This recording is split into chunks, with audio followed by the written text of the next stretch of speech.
Hello and welcome to the Lent Hoping Nothing podcast. I'm Michael Humphreys and I'm happy to be talking to you today. This is episode 26 and today I'm going to be talking about Aquinas, contracts, and profit. And part of what I wrote something kind of like this for a new polity a while back, and so but the reason I'm kind of working through it now is kind of to understand the distinction between the mutuum and other contracts in terms of profit and economic value. But it inevitably has consequences for the way that we think about profit in general.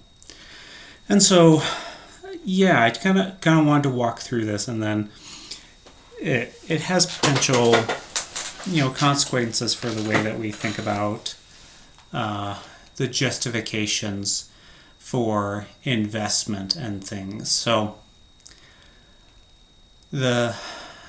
first, kind of laying out sort of the idea of what we mean by profit in the first place, because there's a number of different ways that we can talk about it.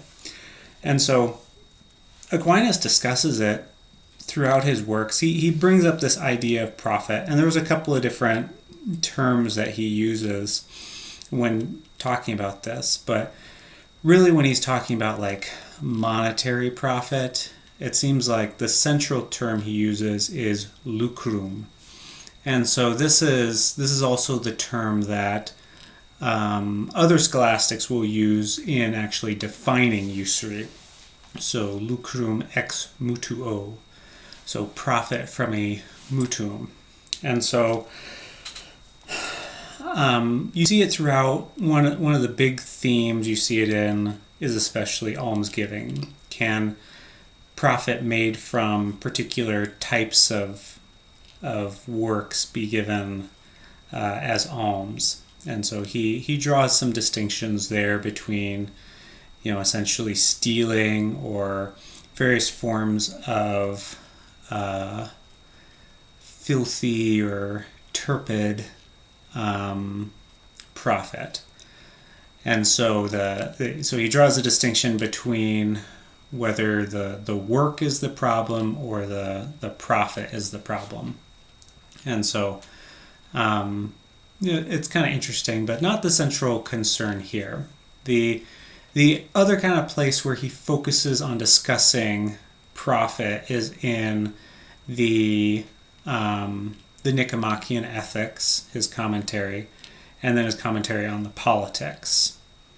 Then, of course, there's the Summa, questions 77 and 78 on just price and usury. Then there's a little bit in the De Malo when he's discussing usury, avarice, and then scattered throughout the Quodlibets, he discusses profit, and here kind of focusing on contractual profit. So and part of what I want to focus on is contractual profit in the sense of not merely commutations, so the exchanges of goods. However, that will be the majority of it. And so in the Politics particularly, the focus is more centralized on sort of the practical implications. And so Aristotle really works through the development of exchange, which is facilitated by the introduction of money, and then money goes on to be perverted because Aristotle will see it as principally what we're going out there to do in the world is to find goods for human necessities, so food for our bodies, clothing and shelter to protect us, and so forth and so on. And so that's kind of the initial impulse to engage in this kind of search for natural goods in the world. But then he goes through this, this narrative of, we're not always capable of producing all those things that we need for the good life in its fullest sense. And so what this ends up leading to is the introduction of money, so that we can facilitate exchange. And because you have something I need, I have something you need, and so we engage in a barter at first, but the introduction of money facilitates that by giving a sort of middle term that's easily divisible, has a number of different good qualities about it that allows us to engage in exchange. So I don't have to buy a house for 5 shoes, or rather, I don't have to sell a house for 5 shoes when I don't need 5 shoes. I can sell it for 10 minae, and now I can use the 10 minae to get various things I need, like 1 pair of shoes and some food and so forth. And so here money is introduced as the means of obtaining things for our natural needs. And the line that Aristotle starts to draw is like, well, because that's what money is for, people begin to identify it as wealth as such. And so he distinguishes between natural and artificial wealth, where natural wealth are those goods that actually satisfy your needs, whereas money is merely a means by which you exchange for those things. And so people then begin to pursue money as sort of the primary source of wealth. And he, very, very empirical here. He notes, people will pursue money for its own sake, but because money does not have sort of a natural end to it, so its purpose is as a means to get all the other things that we need, there's no limit to that. And the example that Aquinas uses is that when an end is sought as much as possible, but a means is sought only insofar as it achieves the end. And so we seek health as much as possible, so we seek to be as healthy as we can be, but we'll only take as much medicine as achieves our health. So eventually taking more medicine makes us sick, and it's actually opposed to that. So when you make money an end in itself, it's not directed to anything.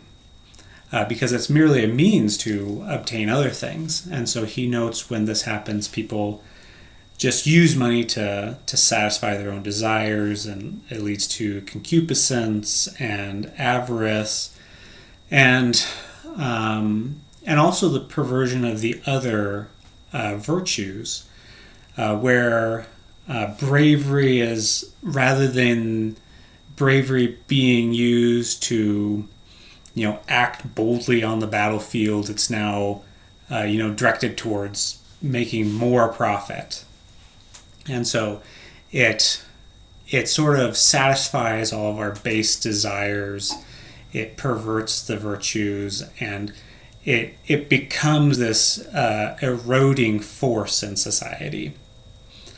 And so it's a very practical, pragmatic, and empirical view of the way that money kind of begins to affect the way that we act in the world. So this is really part of his criticism of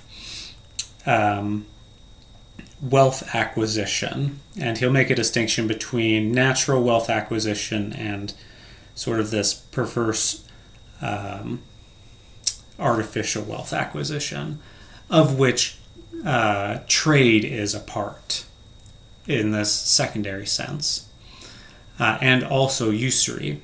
And so he doesn't equate this secondary wealth acquisition with trade, but it's wherein we engage in activities to seek money or profit for its own sake, which includes both trade and usury, are the two he brings up.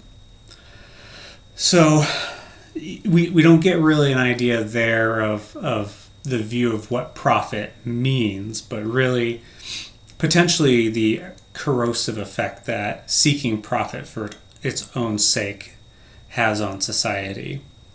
And we can see that to an extent in our own world, and it's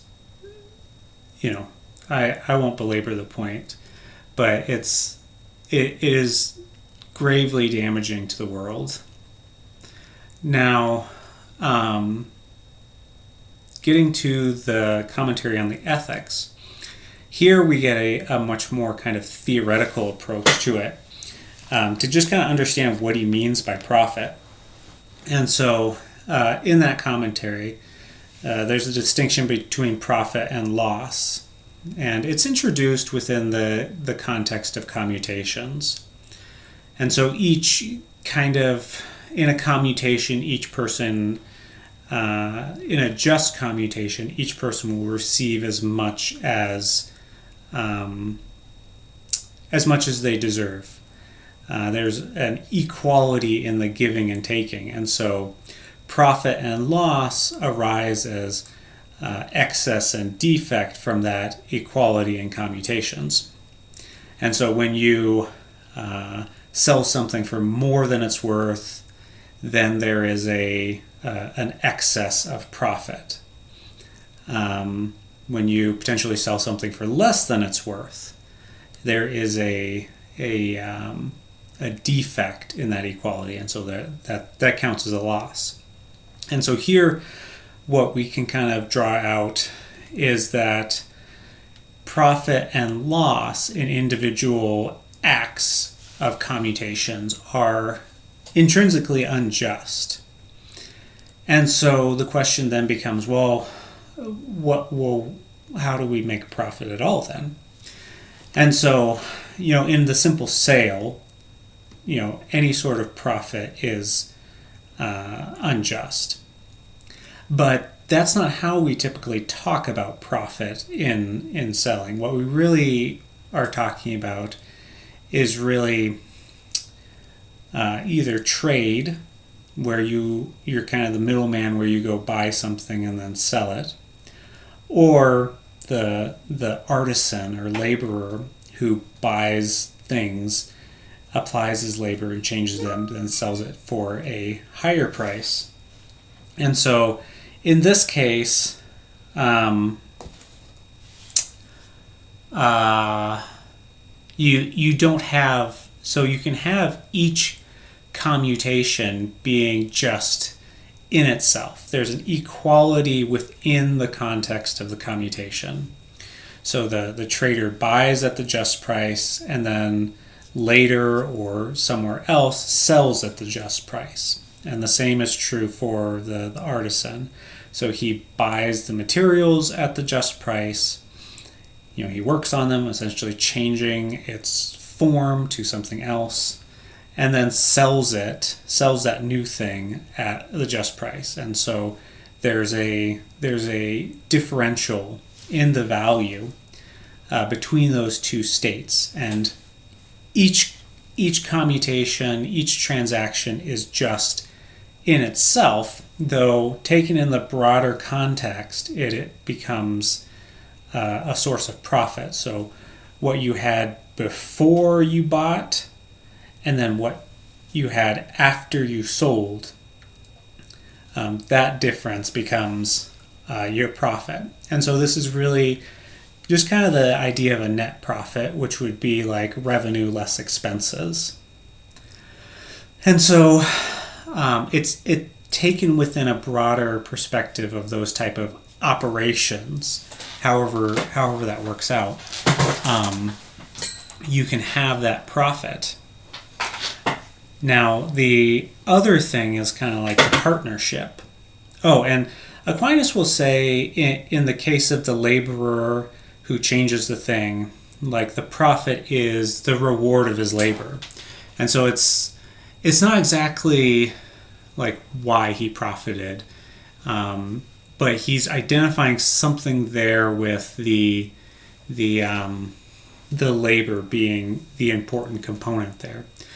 Whereas, and particularly that he identifies it with that word benefit or reward. Whereas with the trader, he uses this word stipend. And stipend is it's not like what the laborer gets. It's not like a wage or something of that sort. The way that Aquinas uses that word stipend is in the case of like soldiers and priests. They like receive a stipend. And so Aquinas is kind of identifying a sort of social benefit that this person is providing that that we kind of allow them to take. That's not directly derived from the labor, as you would think of the laborer who changes the thing, but it's derived from the kind of social benefit that this person provides. But the sort of central of how it happens is due to that value differential, which really arises from the fact that it is a social benefit that he has held on to it or taken to it a different place, that he gains that profit. And so then kind of then moving to the partnership, there's an interesting shift there, because in the partnership he presents it as one who is sort of putting his goods to another and entrusting them to a merchant or an artisan. And so you have that the trading or the working on a thing as sort of fundamental, but then you sort of separate that from the actual goods that are being worked with. And the distinction that Aquinas makes will be between that the reason the partner who doesn't work still has an ownership or has a claim to the profit is in virtue of his ownership of the thing.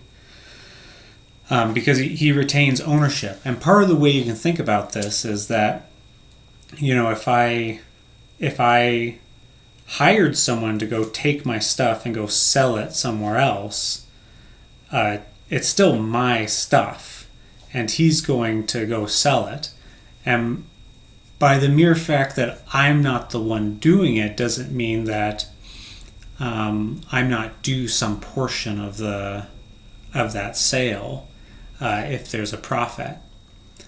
And so in the case of the partnership, though, one of the interesting things is that it's not really a commutation, because the partner, the non-working or silent partner, it's not he's granting his goods, like handing them over in ownership or something, but he's entrusting them to the merchant or artisan to go do something good with them. And so here the central thing is that ownership, so some sort of property right to the thing, is what entails or at least justifies him receiving some sort of profit from it. And the way that the partnerships would work out is that the partners would receive a proportional share of the profit based on how much they contributed. So the laborer contributes his labor, and then the silent partner contributes his goods and capital. And so there's that there, and so it's more of a geometric proportionality rather than the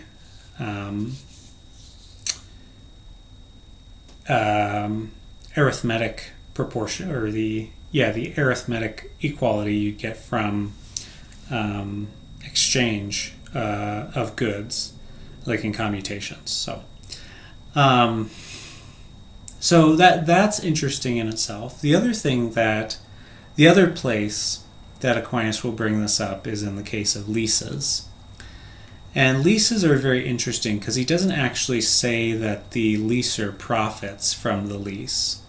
He just says that the price, the rent, is the price for the use, or the price of the use.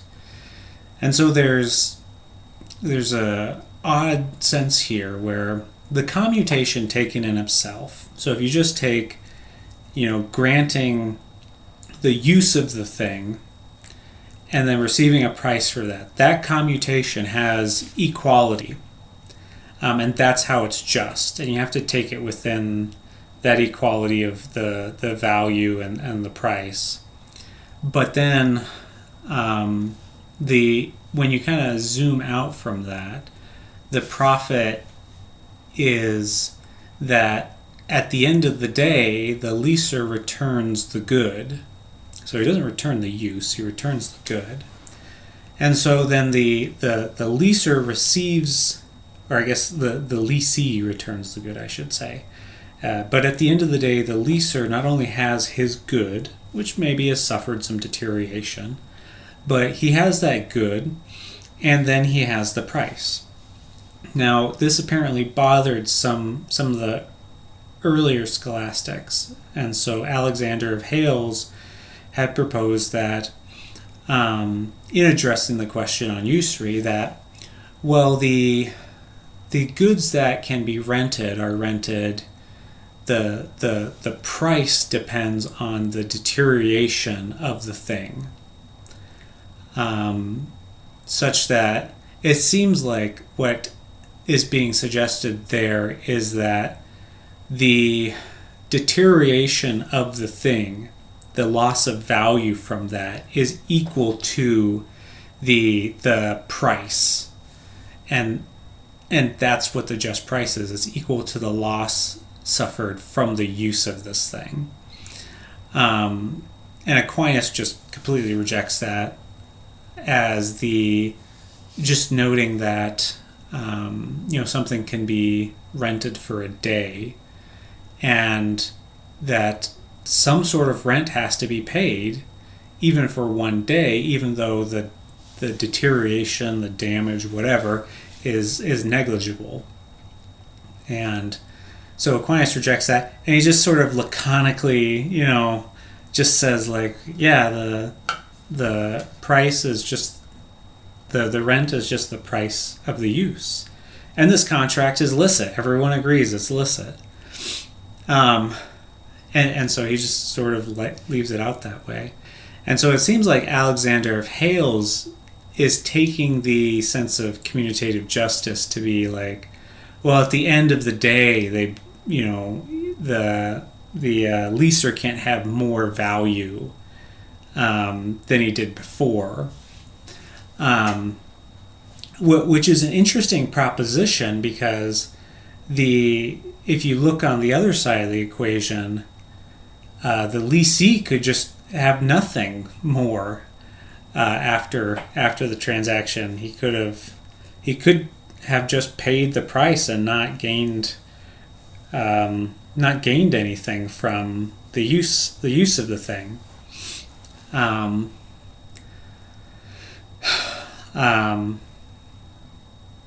Like you could rent something and it's just not as useful as you thought it was going to be, or you weren't able to make whatever you're going to.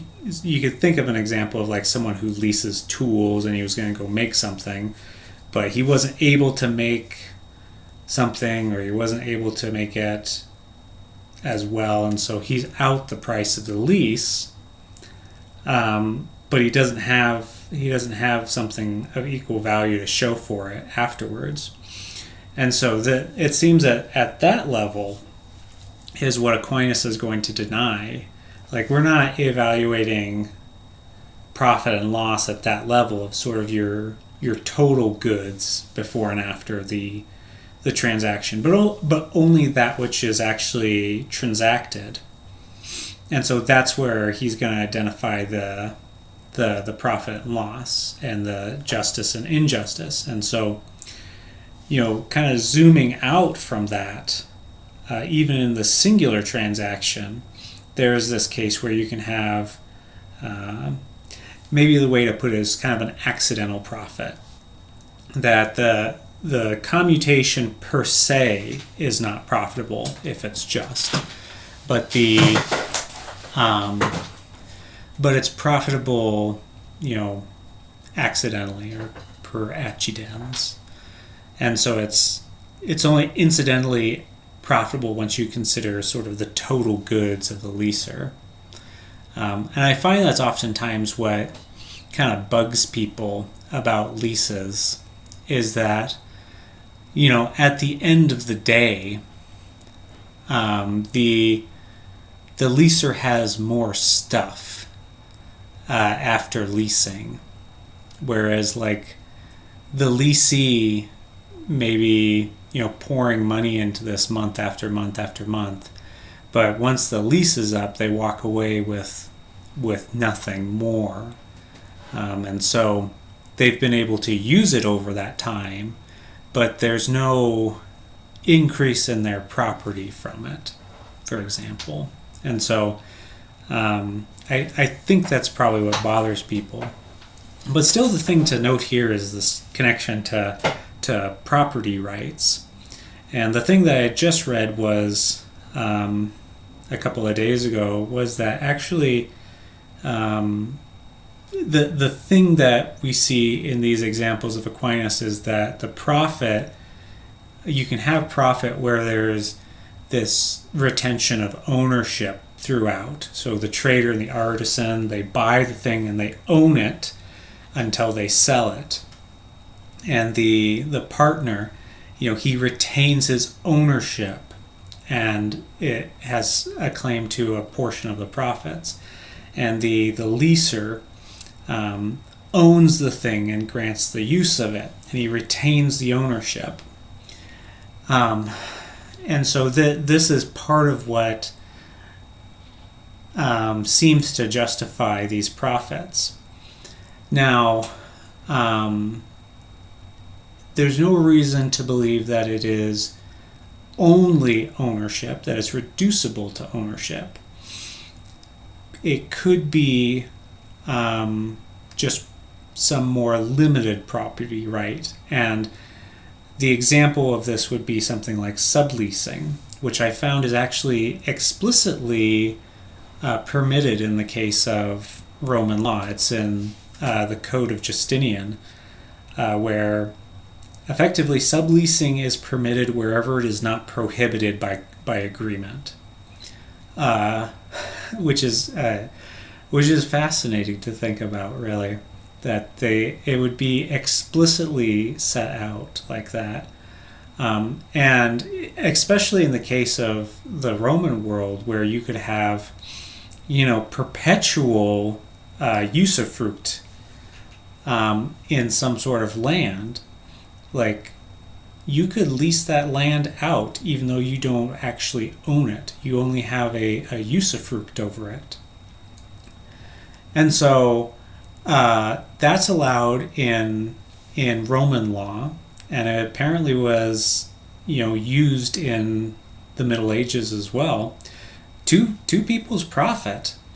And so they would sublease or sublet their land or houses and things and profit by it. And so it seems like, and that very much is like the trader who you get a hold of, however that happens, this property right to these goods, and then you sell them to someone else at a profit.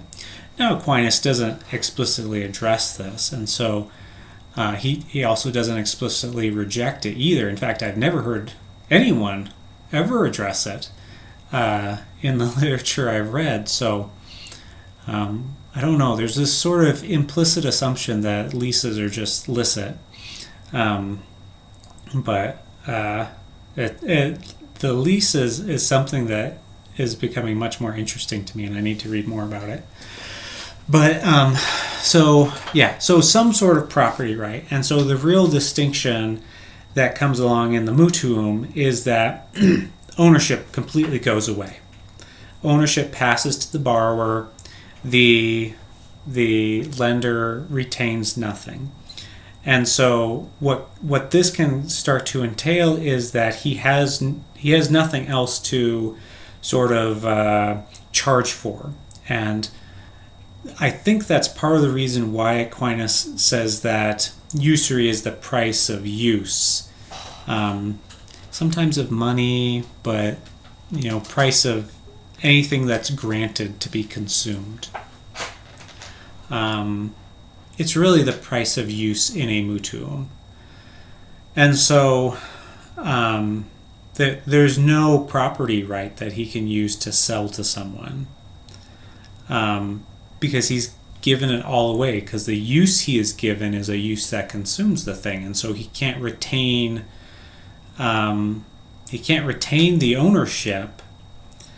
And so when he receives back the full ownership of the thing, he receives back all he gave. Whereas in the lease, when he receives back the thing, he receives back the thing that's always been his, and then a price for the use. And so that's kind of the difference there. And so part of what you can then do is you can view various sorts of other forms of debt potentially as different sorts of leases and leases on property when you talk about fully collateralized debt.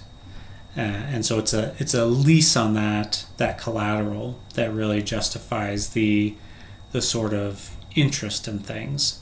Now, how exactly that all plays out is going to depend on the nature of the contract, of course, because you might sell a collateral claim against your own property that you possess now, or you might sell, or you might partner with another entity such as a bank to go and buy something, and you take ownership of the thing, but you're kind of essentially buying them out of it. Maybe that's one way to think of it. But in the fully collateralized loan, there's some sort of property or property right that the profit is being indexed against. And so it's there that the sort of profits kind of come in. And what I find appealing about this in particular is we don't have to sort of generate this sui generis contract of credit, but it fits already within this framework that is already established. And then also we don't have to kind of abstract away from all the contracts in order to develop like theories of, well, everything is time value of money, or everything is priced at risk, and like that. And so you abstract from the nature of the contract and the exchange and the property involved in order to develop these economic theories. So there's interesting things that go along there. And so this then plays into potentially how we think about stocks and bonds, various collateralized debt obligations, and so forth.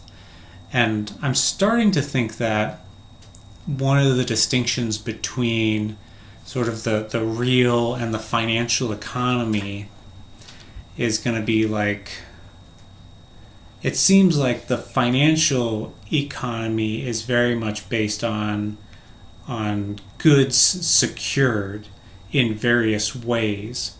And so you have various debts that are secured by property, and then you have insurance, which is, essentially it's a collateralized obligation that you pay premiums on as a sort of lease against that property. And then stocks are a security that are secured by the assets of the company, savings accounts.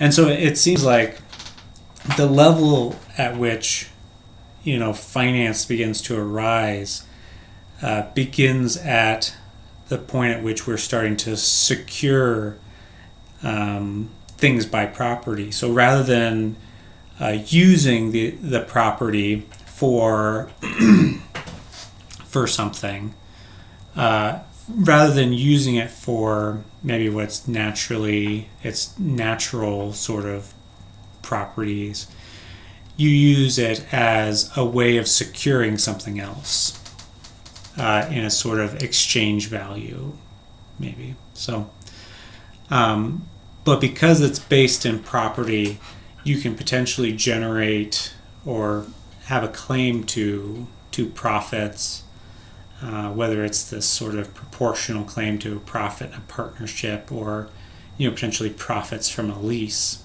And so this is kind of how I'm trying to work it out, and how I think we can start thinking about profits in the modern context, but then potentially differentiating between different types of contracts, different types of securities, and how that all plays out, because it's not all quite that quite delinearized between those two. So anyway, but yeah, so those are my thoughts for the day, and I appreciate you listening. Feel free to leave a comment. I always appreciate it when people send me emails or tell me I'm wrong, because it really helps me to think through my position and think through objections that I hadn't previously considered. So